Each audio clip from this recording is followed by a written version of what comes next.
진실하게 거룩하게 살게 하소서. 진실하게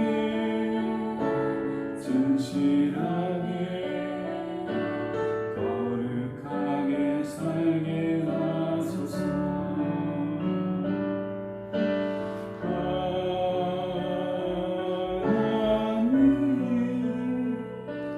나의 마음 만져주소서.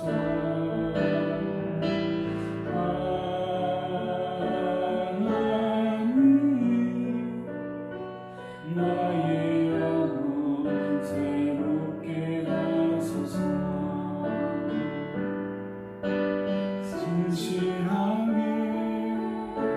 진실하게 거룩하게 살게 하소서. 진실하게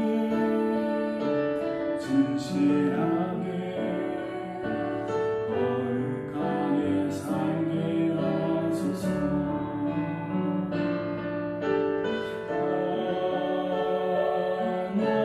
하나님 나의 기도 들어주소서.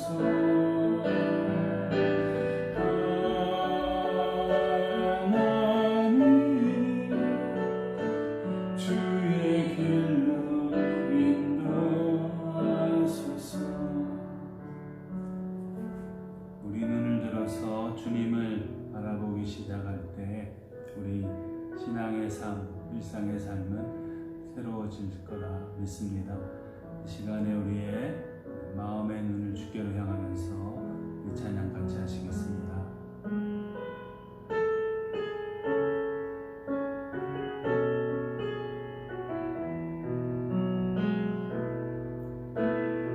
내게로부터 눈을 들어 주를 보기 시작할 때 주의 일을 보겠네. 내 작은 마음 돌이키사 하늘의 꿈꾸게 하네. 주님을 볼 때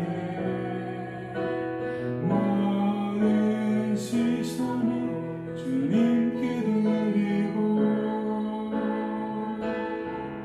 살아계신 하나님을 느낄 때 내 삶은 주의 역사가 되고 하나님이 일하기 시작하니 성령이 나를 변화시켜 모든 두려움 사라질 때 주의 일을 보겠네. 황폐한 땅 한가운데서 주님만을 알게 되니 주님을 볼 때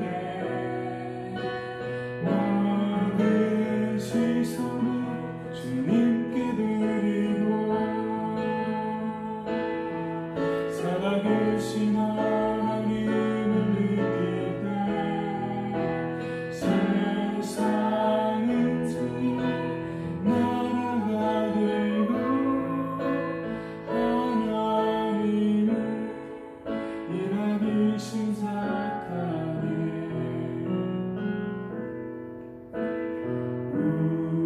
우리에게 향하신 여호와의 인자하시니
일어나서 하나님께 예배하겠습니다. 함께 기도하시겠습니다.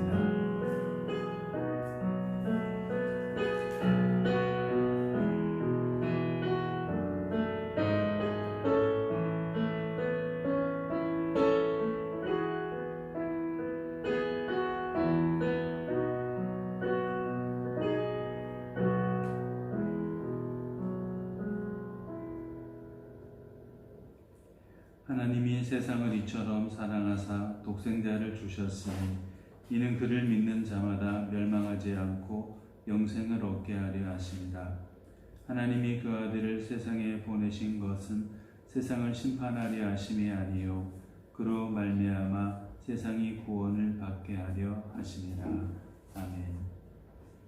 사랑이 많으신 하나님 아버지, 오늘도 우리들을 주님의 전에 앞에 모이게 해주셔서 감사합니다. 하나님의 사랑을 의지하여 이 시간 저희들이 모였습니다. 우리를 새롭게 하여 주시고 하나님의 사랑 가운데 기뻐할 수 있도록 하여 주시옵소서. 감사드리고 우리 주 예수 그리스도 이름으로 기원드립니다. 아멘. 찬송가 70장 우리 함께 찬송하겠습니다.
교동문 44번 시편 100편 말씀을 함께 봉독하시겠습니다.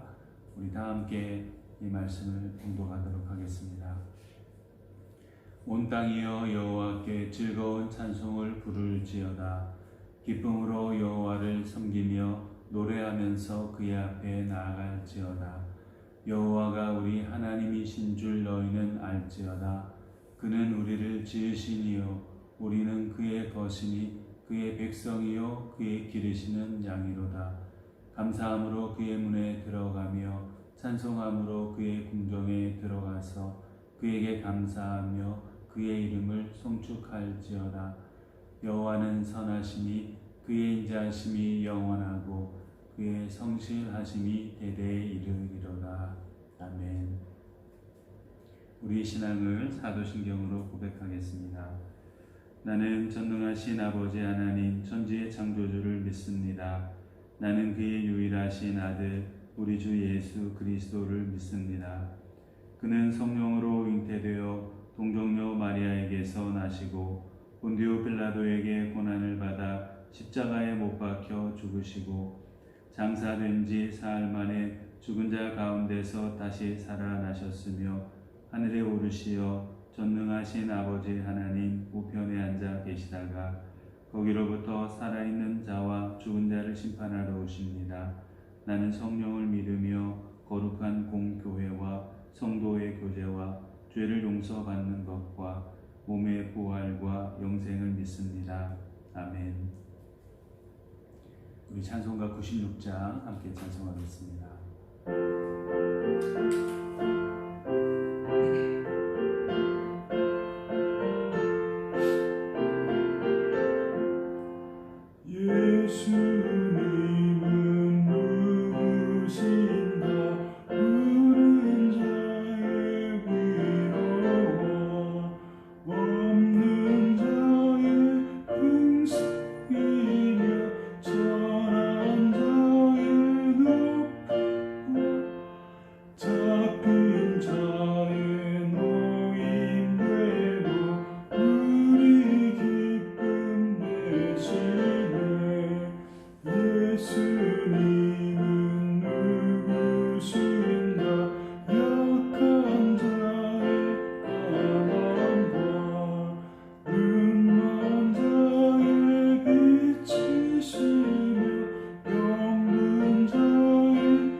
우리 함께 기도하시겠습니다.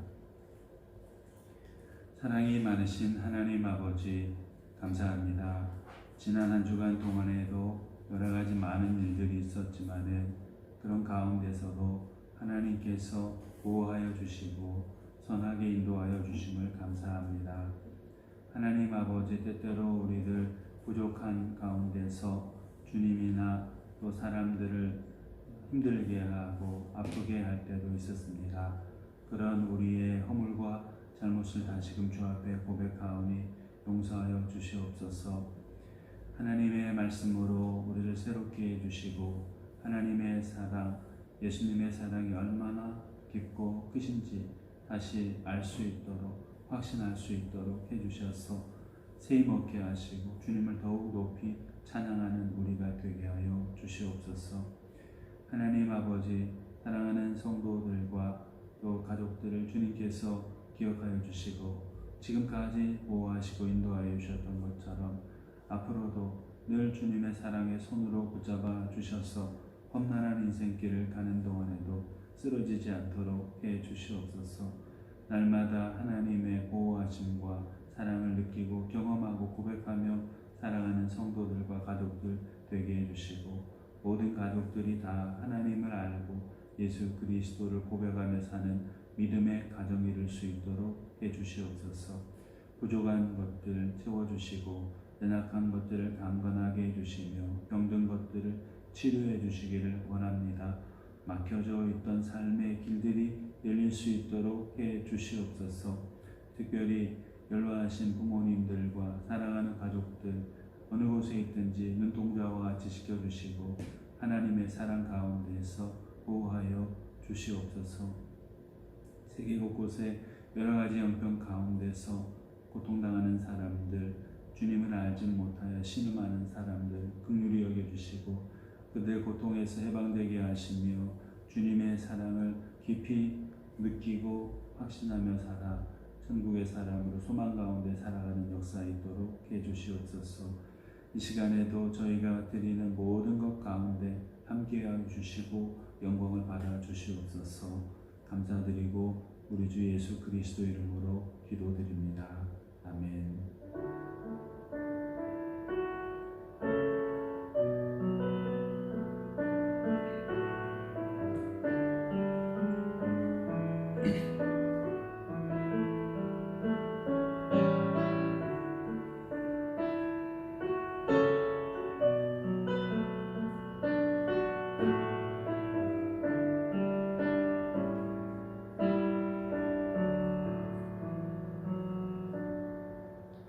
오늘 하나님께서 우리에게 주시는 말씀은 마태복음 11장 28절에서 30절 말씀입니다.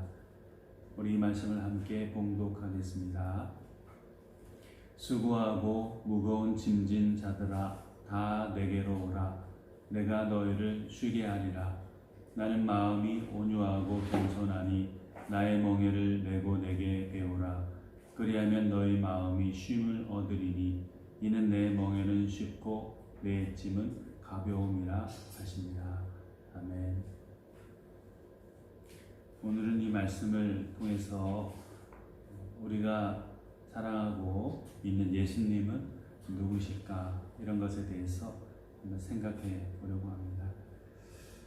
성경에 보면은 예수님께서 누구신가 잘 설명을 해 주셨는데요.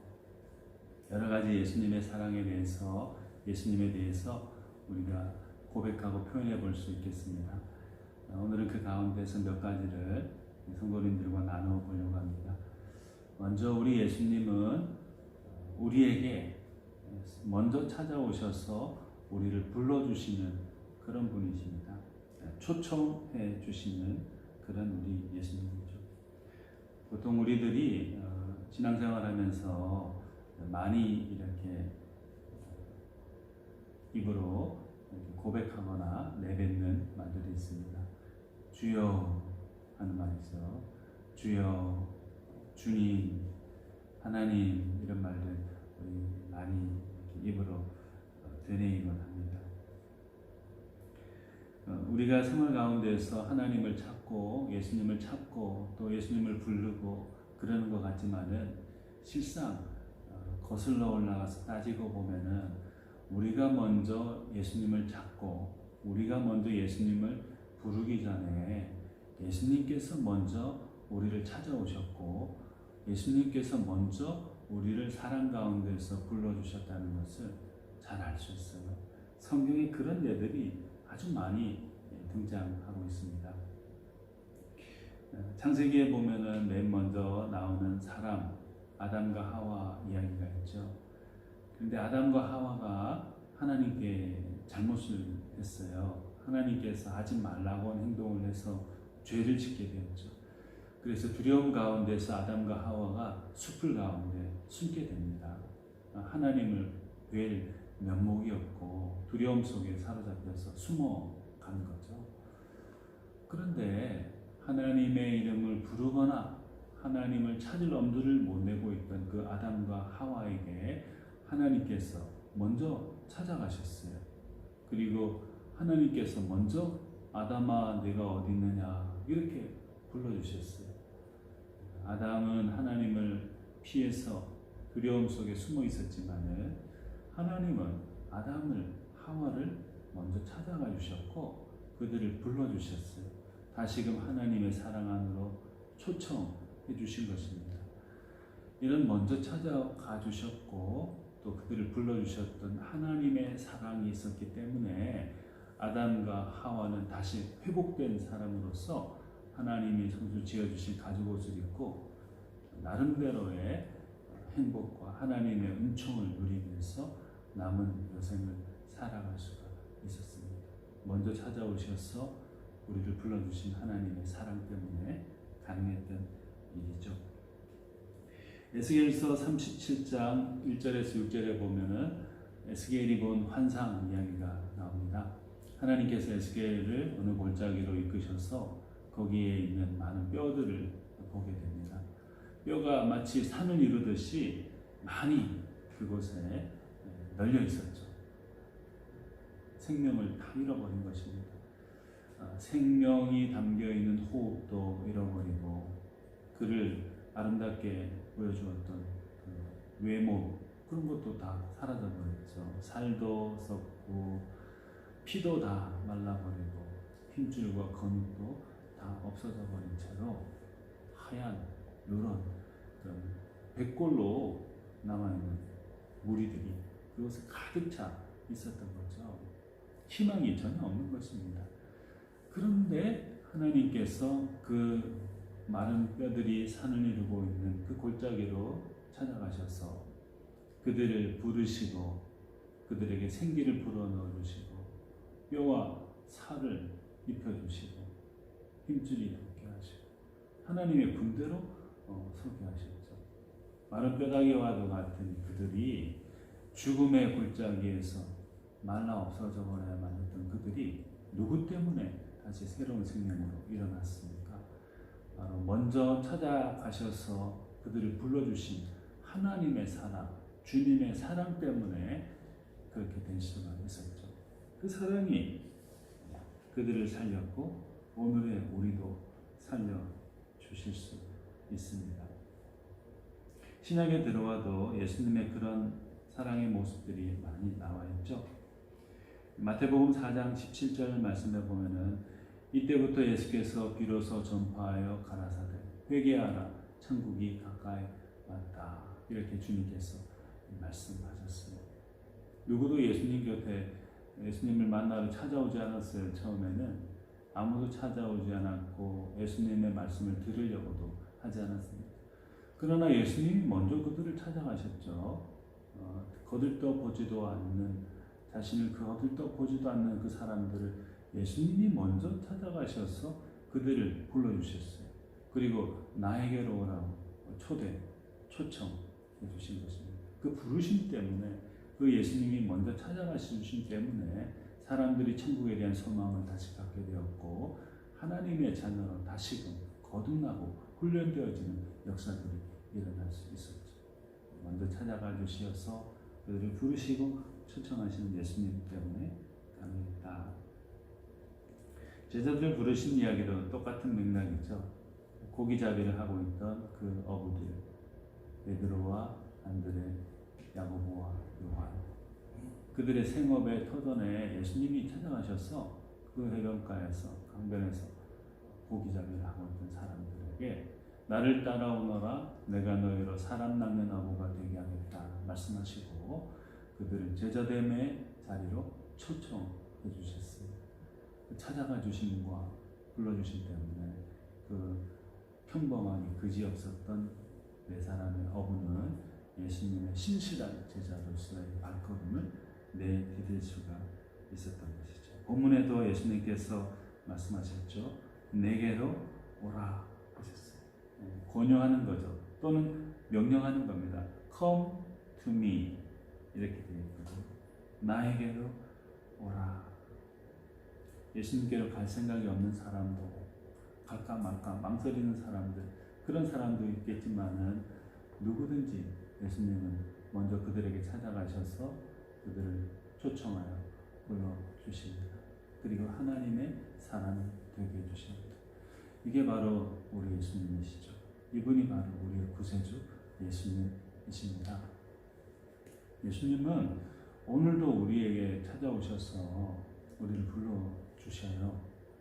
우리가 일상 가운데 바쁘고 여러 가지 근심 걱정으로 두려워 떨고 있을 때도 하나님을 찾고 예수님을 찾기보다 다른 문제 해결책을 찾으려고 눈을 부라리고 있을 때도 먼저 예수님은 우리 마음 가운데 다가오셔서 우리의 닫힌 마음의 문에 노크를 하시면서 우리를 불러주세요. 나에게로 오라. Come to me. 그 부르시는 찾아오시는 주님께 아멘으로 응답하면서 주님을 다시금 우리 마음 가운데 주인으로 구주로 모셔드리면서 살아가는 신실한 그런 우리 모두가 다 되면 좋겠습니다. 예수님은 또 어떤 분이실까요? 예수님은 무조건적인 수용력을 가지고 계신 분이죠. 예수님은 아무런 조건 없이 받아주시는 그런 분이십니다.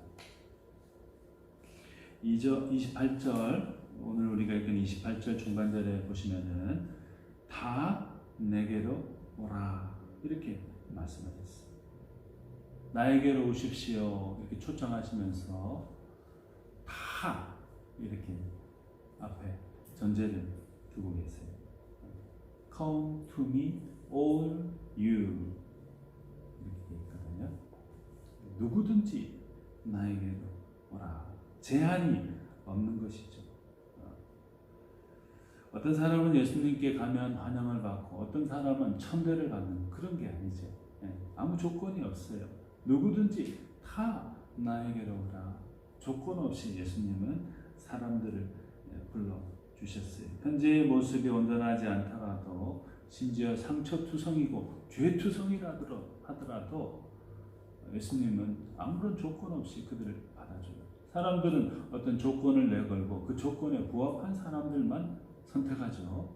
고르고 바르다 또는 옳다, 실력 있다 이렇게 말해주지만 예수님은 그렇지 않으세요. 사람들이 봤을 때 아무 자격 없는 그런 사람일지라도 조건을 내걸지 않고 불러주신 분이 바로 우리 예수님이시죠. 무조건적인 용서와 수용의 모습을 보여주시는 분이 바로 우리 예수님입니다. 성경에 그런 애들이 얼마나 많습니까? 사람들은 문둥병이 걸렸다고 해가지고 나병이 걸렸다고 해가지고 그 마을 밖으로 쫓아보내고 근처에 오지도 못하게 하고 그랬잖아요. 하나님께 나가서 예배도 드리지 못하게 할 정도였으니까 얼마나 천대받는 그 나병 환자들이었습니까? 그러나 예수님은 나병 환자들을 찾아가셨어요. 조건 없이 그들을 받아주셨어요. 누가복음 5장 12절 13절 말씀에 보면 예수께서 한 동네에 계실 때에 온몸에 나병 들린 사람이 있어 예수를 보고 엎드려 고하여 이르되 주여 원하시면 나를 깨끗하게 하실 수 있나이다 하니 예수께서 손을 내밀어 그에게 대시며 이르시되 내가 원하노니 깨끗함을 받으라 하신대 나병이 곧 떠나니라 했습니다. 온 몸에 어느 일정 부분 이제 나병이 시작된 것도 아니에요. 이게 다 퍼져가지고 전체 온 신체가 온 몸이 다 나병에 뒤덮인 사람. 그 사람이 주님 앞에 나와서 주여 원하시면 저를 깨끗게 하실 수 있습니다 하니까 무슨 말을 하는 거냐. 당신 같은 사람이 이 병자를 누가 데리고 와가지고 이 소란스를 일으키느냐. 저 사람을 당장 쫓아내라. 이렇게 말씀하신 것이 아니고 예수님이 손을 내밀어 그에게 대시며 말씀하셨죠. 내가 원하노니 깨끗함을 받으라. 옮길까봐, 병이 옮길까봐 두려워서 그냥 멀리서 말씀하신 것도 아니고 손을 내밀어 그에게 대시며 내가 원하는 깨끗함을 받으라. 이렇게 예수님이 말씀하신 거죠. 조건으로 따지면 영접받을 사람이 전혀 아닌데 예수님은 조건 보지 않으시고 그를 받아주셨어요. 사랑이 필요한 사람, 치유가 필요로 한 사람, 그것도 절실히 필요한 사람임을 알고 아무런 조건 없이 그를 받아주시고 고쳐주셨어요. 이게 우리 주님이시죠. 우리가 잘 아는 누가복음 15장에 나오는 그 탕자의 비유도 우리 잘 압니다. 두 형제가 있었죠. 첫째와 둘째. 둘째 아들이 아버지께 찾아가서 자기가 받아야 될 몫을 좀 미리 주십시오 해서 다른 지역으로 옮겨가게 됐어요. 나름대로 열심히 살았는지 모르겠지만은 성경에 기록된 걸로 봐서는 허랑방탕하게 살았다고 했으니까 아무런 계획 없이 자기 육신의 욕구를 따라서 허랑방탕하게 그야말로 사는 것이죠. 모든 돈을 다 잃고 나중에는 돼지가 먹는 쥐염열매도 주는 사람이 없어가지고 거짓 꼴을 하고서 투덜투덜 터벅터벅 아버지 집을 떠나고 이제는 아들이 아니라 종으로라도 써주면 좋겠다 하는 마음으로 아버지의 집을 찾아갔죠. 그런데 저 멀리서 다가오는 그 아들의 모습을 보고 아버지가 달려와서 껴안으면서 그에게 신을 신겨주고 옷을 입혀주고 잔치를 열어줬죠. 인륜이라는 조건으로 따진다면 그 아들은 절대 아버지 집에 다시 올 수 없는 그런 사람이에요. 받아줄 필요가 없는 그런 배은망덕한 사람이죠. 아버지가 평생 일해가지고 고생해서 벌어둔 돈을 다 받아가지고 허랑방탕하게 다 써버리고 거지 모습을 하고 돌아오는데 누가 좋아하겠습니까? 그러나 그 아버지는 아무런 조건 없이 그 아들을 받아줬어요. 아들의 모든 권리와 지위 다 회복시켜 주셨어요. 이건 하나님 아버지의 사랑이시죠. 하나님 아버지의 사랑을 설명하는 거죠. 또 바꿔 말하면 예수님의 사랑을 표현하는 것이죠. 설명해 주신 것이죠. 예수님은 아주 당신을 배격하고 당신을 따르는 그런 사람들을 반대하고 잡고 죽이고자까지 했던 사울이라는 청년, 그 청년도 외면하지 않았죠.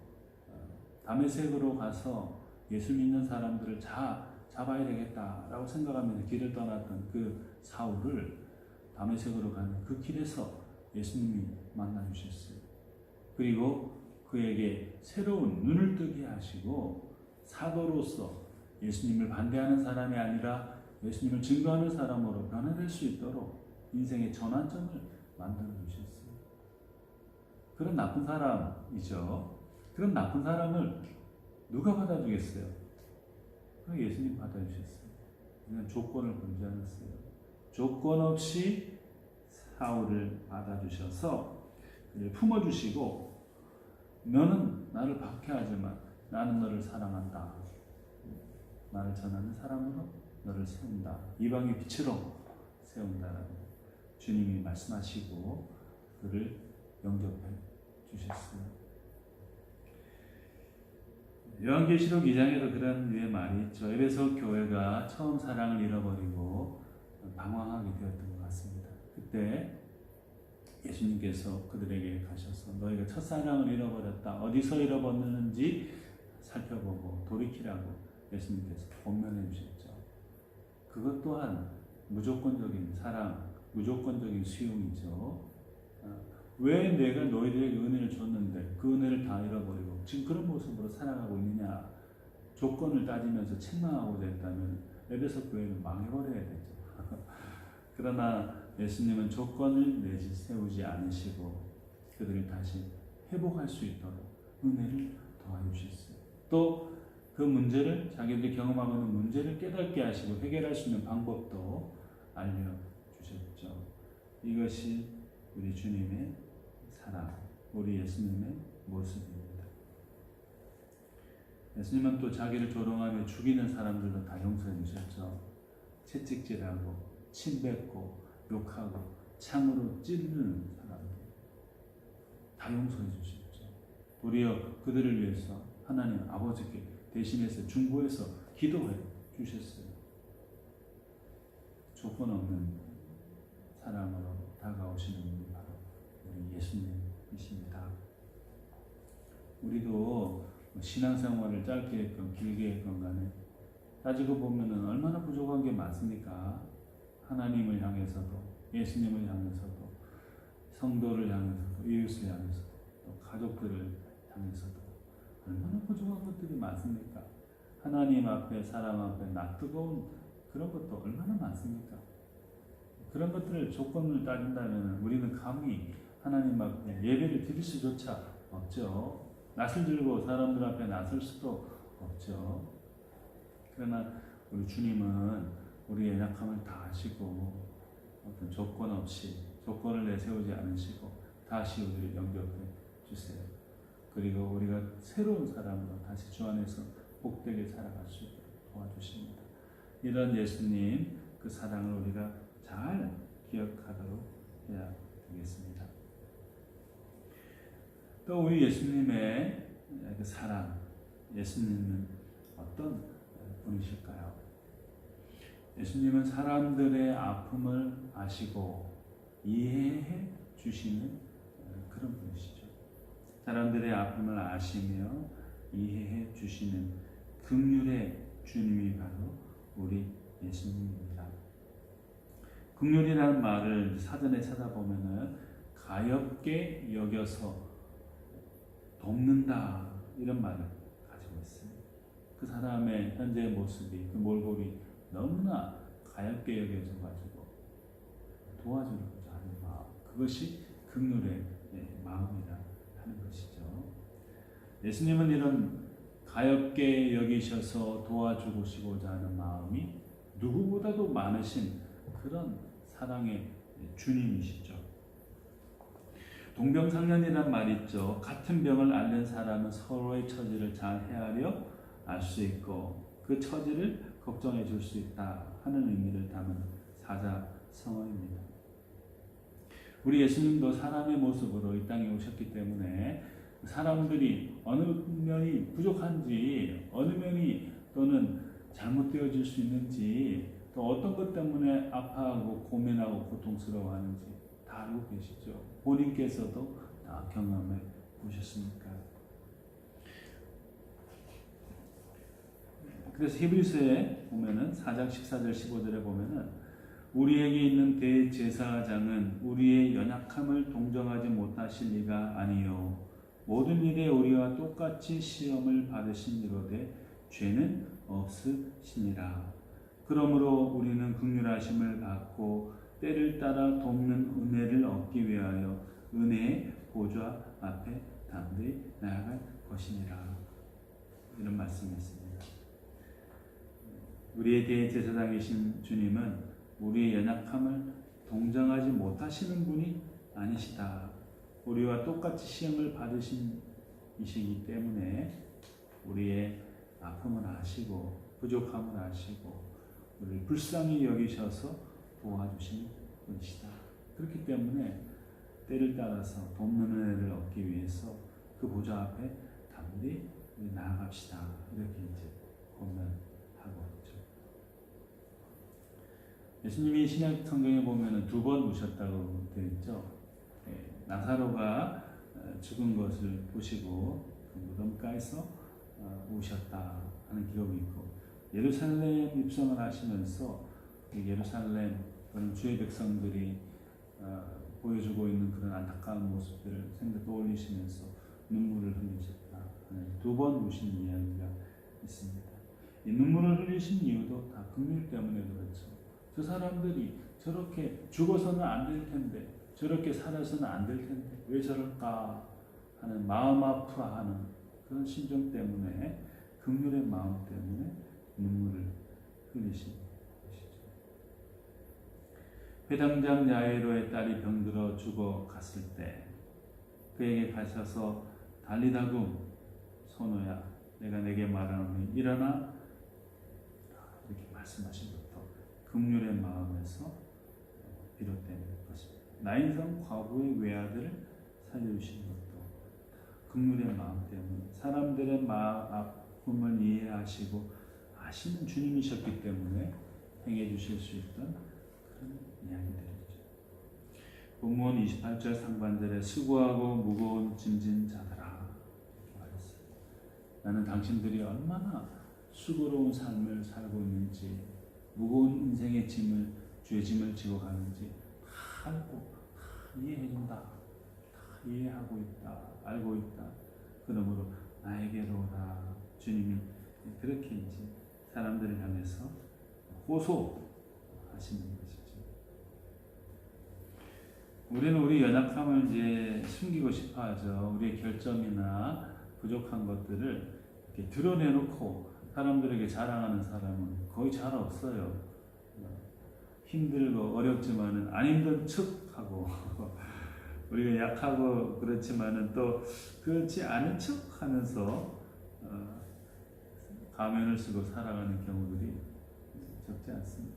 그럴 필요 없어요. 왜냐하면 주님은 우리를 다 아시기 때문에 숨김없이 주님 앞에 우리의 부족함을 드러내고 우리의 아픔을 고백하고 주님의 이해를 구하는 그런 삶, 겸손한 그런 삶을 살아가면 좋겠습니다.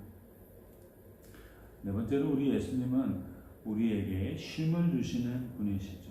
문제를 해결해 주시고 치유와 회복을 경험하도록 해주시는 분이 바로 우리 예수님입니다. 오늘 우리 교회 인터넷 카페에 사진하고 글 하나를 올렸는데요. 거기 어떤 걸 올렸냐면은 영어 글귀가 있더라고요. Jesus never said it will be easy. 예수님은 결코 이렇게 말씀하지 않으셨습니다. 쉽게 될 거야, 잘 될 거야. 예수님은 그렇게 말씀하지 않았다는 거죠. 그럼 예수님 뭐라고 말씀하셨을까요? He said, 그가 말씀하시기를 You will never be alone. He said, You will be never alone. 너는 결코 홀로 남겨지지 않을 거다. 혼자이지 않을 거야. 일이 잘 안 돼갈 수는 있지만은 그렇다고 실망하지는 마라. 내가 너를 홀로 남겨지도록 하지는 않을 거다. 항상 내가 너의 곁에 있어서 너의 위로자가 되어주고 너에게 쉼을 주고 치유와 회복을 주는 자로 함께할 것이다. 외로워하지 말라. 이런 의미가 함축되어 있는 것이죠. 예수님은 항상 우리에게 영혼의 쉼, 육신의 아픔의 회복과 치유, 마음의 회복, 치유 이런 것을 제공해 주시는 사랑이 풍성하신 그런 분이시죠.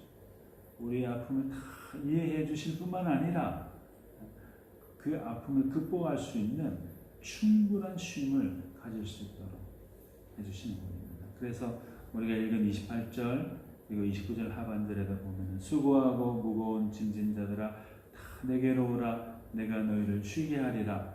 너희 마음이 쉼을 얻으리라. 이렇게 말씀했습니다.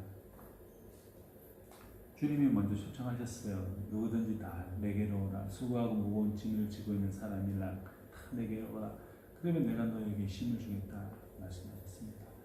사랑하는 여러분, 우리가 지내던 동안에 여러 가지 많은 일, 관계, 계획 이런 것 때문에 육신은 물론이고 마음의 쉼을 얻지 못하는 경우들이 얼마나 많습니까? 고민하고 근심하고 걱정하고 염려하고 그러다 보면 더욱더 움츠러들게 되고 또는 그런 상황을 만들어낸 어떤 사람이나 상황과 사건들을 원망하면서 우리 인생을 아주 어둡게 전망해버리고 하는 경우들이 많습니다.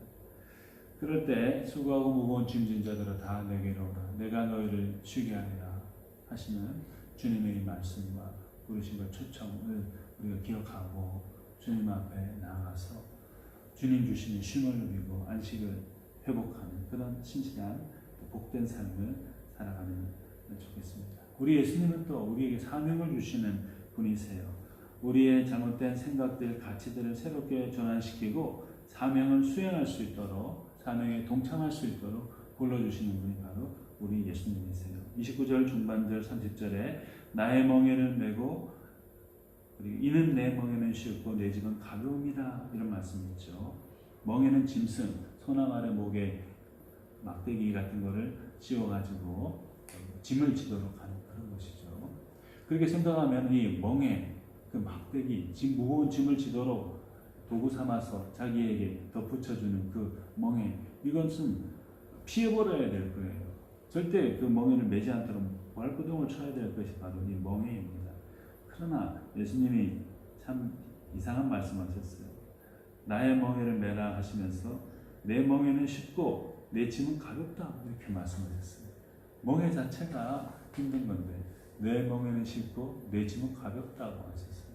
주님과 함께 져나가는 그 사명의 짐과 멍에는 고통스러운 것이 아니다는 거죠. 가볍고 무겁지 않다. 이 말은 또 달리 한번 표현해 보면은 우리가 누군가를 위해서 일한다고 했을 때 하나님을 위해서 일을 하건 교회를 위해서 일을 하건 가족을 위해서 일을 하건 직장이건 뭐 일반적인 삶의 현장에서 일을 하건 누군가를 위해서 일한다는 것은 고통스러운 거예요. 멍해죠, 멍해. 누가 나에게 이런 멍해를 뒤집어 씌워가지고 이렇게 고생을 하도록 하나. 이렇게 우리가 우리에게 주어진 그 짐, 멍해를 저주스럽게 생각하는 경우가 있어요. 그러나 우리 그리스도인들 주님을 믿는 사람은 생각의 전환이 있어야 돼요. 가치의 전환. 그 짐스럽고 멍해로 생각되는 것들이 짐이 아니고 우리의 사명으로 받아들여야 되는 것이죠. 가족 가운데 힘든 일이 있거나 또는 사회생활할 때 힘든 일이 있을 때 그게 짐이나 멍해가 아니라 내게 주신 사명이다 이렇게 생각을 해야 돼요. 내 멍에는 내 짐은 가볍다. 나의 짐을 나의 멍에를 매라. 왜냐하면 내 멍에는 쉽기 때문에 내 멍에는 쉽고 내 짐은 가벼움이라 주님 그렇게 말씀하셨죠. 거추장스럽게 부담스럽게 저주스럽게 생각하면 한이 없어요. 우리에게 주어진 누군가를 위해서 일할 수 있는 섬길 수 있는 그 자리 그것이 기쁨이 되고 사명으로 인식되어져서 그래서 다 감당함으로써 주님의 기쁨을 더해드리는 그런 사람이 되어야 되겠죠. 그런 사명으로 주님은 우리를 불러주셨어요. 또 지금도 부르고 계세요. 그 부르심에 잘 응답하는 우리가 다 되면 좋겠고요. 마지막으로 예수님은 우리를 가르쳐 주시는 온유하고 겸손하신 그런 분이시죠. 29절에 보면 나는 마음이 온유하고 겸손하니 내게 배우라 이렇게 말씀해 주셨어요. 예수님은 우리의 삶의 가치를 변화시켜 주시고 다른 일을 돕고 살리는 사람으로 살아가야 될 우리로 하여금 주님으로부터 귀한 것들을 배우도록 하셨습니다. 말씀을 남겨주셨죠. 우리가 행해야 될 바들을 말씀을 통해서 다 남겨주셨습니다. 그러므로 내게 배우라 하신 그 예수님의 부탁, 그 명령에 소홀함이 있어서는 안 되겠죠. 교회에서도, 가정에서도, 어디에서든지 주님의 말씀을 배우고 내면화시키고 그것을 실천하는 데 열심을 내는 우리가 되어야 되겠습니다. 예수님은 우리를 위한 그 귀하신 말씀을 이미 다 준비해 놓고 계시기 때문이죠. 사랑하는 여러분, 이렇게 우리를 향한 정말로 좋은 것들을 준비해 주시고 베풀어 주시는 예수님, 그 예수님에 대한 사랑을 더욱더 깊이 하면서 신실하게 살아가는 그런 우리 모두가 다 되면 좋겠습니다. 같이 기도하시겠습니다. 사랑이 많으신 하나님 감사합니다. 우리를 향하신 귀한 사랑을 베풀어 주시고 하나님의 사랑, 주님의 사랑 되게 해주시니 감사합니다. 주님의 그 귀하신 뜻, 우리에게 베풀어 주신 사랑을 기억하면서 신실하게 살아가는 우리 모두가 다 되게 하여 주시옵소서. 감사드리고 우리 주 예수님의 이름으로 기도드립니다. 아멘. 우리 찬송가 317장 찬송하면서 봉헌하겠습니다.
사랑이 많으신 하나님 아버지, 오늘도 주님께 예배하며 이 예물을 봉헌하게 하심을 감사합니다. 우리의 물질뿐만 아니라 우리의 모든 삶이 주님께 드려지는 귀한 예물이 되게 하시고 주님의 뜻을 이루어드리는 우리 모두 될 수 있도록 하여 주시옵소서. 사랑하는 성도님들의 가정에 부족함 없는 하나님의 은혜를 늘 내려주심을 감사합니다. 날마다 그 은혜에 감사함으로써 살아가는 성도님 되게 하셔서 하나님을 더 깊이 알고 그 그 기쁨 가운데 살아가실 수 있도록 도와주시옵소서. 하나님 아버지, 여러 가지 형편 가운데서 어려움을 당하고 있는 많은 사람들 주님 불쌍히 여겨주시고 그들의 삶의 짐이 주님으로 인해서 또 다 해방되어질 수 있도록 해주시옵소서. 주님을 알고 주님을 의지하면서 복되게 살아가는 사람들이 될 수 있도록 도와주시옵소서. 감사드리고 우리 주 예수 그리스도 이름으로 기도드립니다. 아멘. 우리 마지막 찬양, 내 안에 가장 귀한 것 찬양하면서 예배를 마치겠습니다.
이제는 우리 주 예수 그리스도의 은혜와 하나님 아버지의 크신 사랑과 성령님의 교통하심이 예수님의 사랑 가운데 힘을 얻고 또 예수님이 원하는 대로 살아가기를 원하는 모든 분들 가운데 영원토록 함께 해주시기를 간절히 축원드리옵나이다.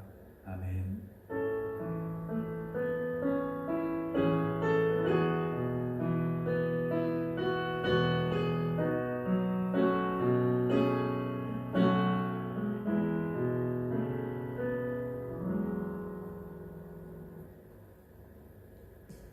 사랑하는 성도님들 한 주간 잘 지내셨습니까? 요즘은 이제 말레이시아뿐만 아니라 우리 한국에도 여러 가지 재난이 많은 것 같습니다. 더위도 한참일 텐데 비도 많이 내리고 그래서 피해를 입은 지역이나 사람들도 굉장히 많으시더라고요. 우리 성도님들 가족분들 가운데 그런 어려움을 당한 분들이 혹 계시지 않나 염려가 됩니다. 모든 가족들 다 편안하시면 좋겠고요. 또 어려움을 당하신 우리 한국에 계신 수재민들이라든지 또 바이러스로 인해서 고통당하는 분들 우리 생각하면서 그분들을 위해서 또 중보해서 기도하면 좋겠습니다. 거의 3달가량 페낭 지역에는 그 코로나 바이러스가 확진자가 없었는데 이번 주에 한 분 생겼다고 합니다. 조심해서 또 지내야 되겠고요. 우리 성도님들 또 주님께 의지하면서 주님 바라보면서 세임 얻으면서 살아가는 그 한 주간 되시면 좋겠습니다. 감사합니다. 한 주간 잘 지내십시오.